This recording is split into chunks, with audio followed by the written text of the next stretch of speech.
Okay, let's talk about something really tough. Getting out of jail can leave you with this just heavy, persistent feeling of embarrassment, right? It's like this weight that feels absolutely impossible to shake. But here's the thing, it does not have to define you. So, we're going to dive into this and actually walk through a clear, practical framework for how you can move forward. So the big question is, how do you even begin to move past the shame of it all? And look, if you're asking this, I want you to know you are so not alone. This is a completely normal, totally valid struggle. The good news? There is a path through it.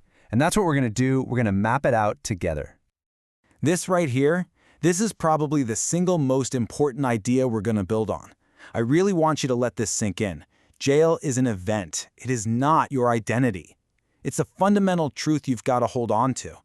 You are not the worst thing you've ever done. This isn't just some nice, fluffy phrase. It's the absolute foundation for your recovery. All right, so let's get into phase one. This is all about the inner work. See, before you can change anything about how you deal with the outside world, you first have to get a handle on what's happening inside your own head. It's all about reframing. You know that feeling you just call embarrassment? Well, it's usually not just one thing. It's actually a pretty complex mix. You've got shame in there, that little voice that says I'm a bad person. Then there's fear, the one that screams people will judge me forever. You've also got rumination. That's when you just can't stop replaying it all over and over. And of course, the big one, an identity crisis, asking, how did I even become this person? Just naming these things, pulling them apart, that's the first real step to taming them. Okay, so once you've named the feeling, what's next? Well, now you have to actively change the story you're telling yourself about it. We're talking about shifting from a story of self-blame to a story of self-growth. And here's a really practical example of what that looks like. You see the before thought, I went to jail, I'm ruined. It's a total dead end, right? A full stop. But look at the afterthought. It acknowledges what happened. I went through a hard event, but then it highlights the lesson and points toward the future. This isn't about pretending it didn't happen. It's about choosing a more productive and honestly, a more true story to tell yourself.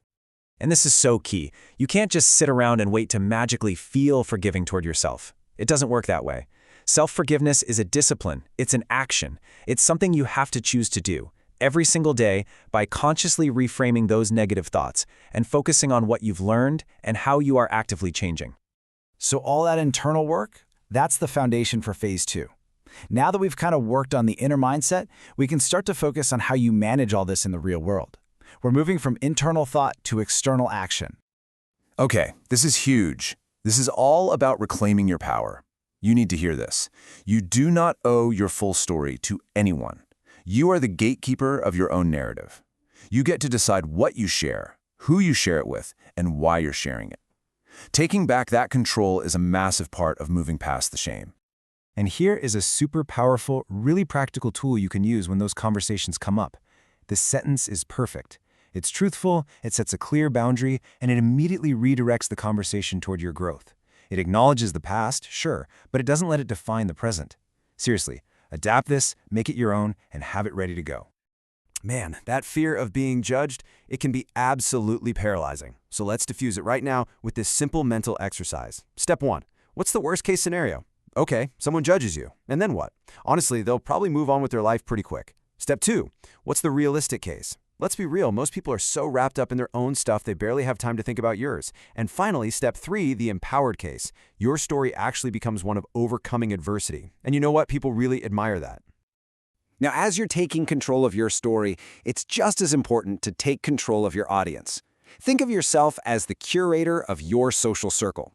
It's all about being really intentional about who you allow to have a voice in your life.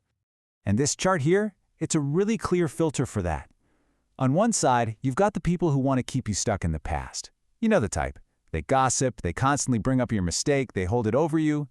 But on the other side, you've got the people who support your growth. They see you for who you are today. They're excited about your future. They see the changes you've made. It is absolutely vital that you surround yourself with the people on the right side of this chart. And that brings it to the final and maybe most exciting phase, building your new future. This is where it all comes together. We're talking about creating so much forward momentum in your life that the past just naturally starts to shrink in your rearview mirror. Think about it like you're building a new life, brick by brick, and you want to focus your energy on these key pillars. First, a stable routine. That brings predictability, it brings peace. Then, nurturing healthy relationships. That's your support system. Next, setting new personal goals. That gives you a direction, something to move toward. And finally, improving your skills or your career. That builds real, tangible value and confidence. Every single brick you lay makes your new foundation stronger. And please do not underestimate the power of this. Having the right people around you isn't just a little helpful, it can be a massive accelerator for your recovery. We're talking 10 times faster. Think about that, a 10x multiplier on your progress. That's an incredibly powerful reason to be really selective about who you spend your time with. Look, this is a hard truth, but it's also a really empowering one. You cannot undo the past. You just can't.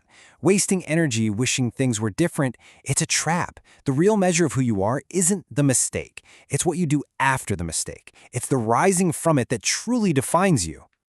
And just remember, you are in good company. You are not the first person to walk this path, not by a long shot. So many successful people, we're talking celebrities, business leaders, activists, you name it, have been through this and come back even stronger. Going to jail is not an automatic game over for a great life. For a lot of people, it actually becomes the catalyst for something incredible. Ultimately, this is the goal, right? To build a future that's so compelling, so full of purpose and achievement, that it just makes the past irrelevant. You're focusing so intensely on building your new life that the old moment, it just loses its power. It becomes a line in your story, not the whole book. So, here's the bottom line. You hold the pen. That event, that was a chapter. But you, my friend, get to write the rest of the book. The story from here on out is yours to shape. You have all the power you need to make this a comeback story, not a tragedy.